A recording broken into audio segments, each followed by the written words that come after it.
The items were handed in by William Fegan on the 11th of September 2013.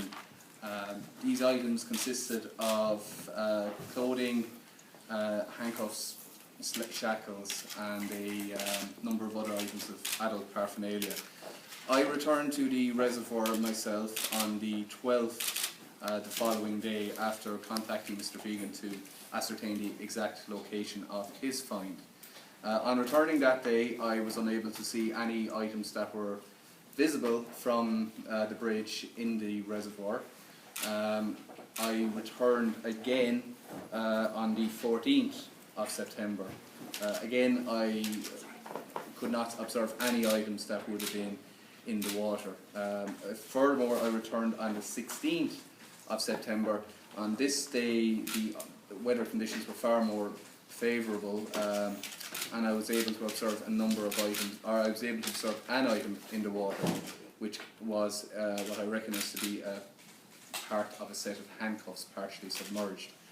I climbed down, as I had done the previous day, to the reservoir bed, and in this occasion I entered the reservoir to look for the items. I retrieved a number of items, and I securely stored them for Garda evidential purposes, and I contacted Dunnes Stores, having found a set of keys as part of this find.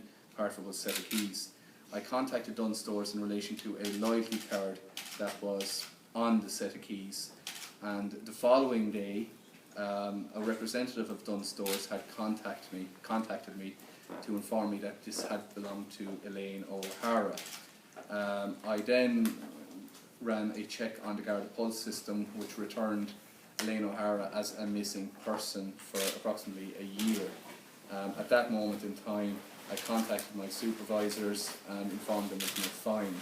And just in relation to that find, I believe that the nature of these items, that any member of An Garda Síochána who would have come into possession of any of these items would have acted in the exact same manner I did, and I'm absolutely sure of the same outcome if another guard had been involved as well.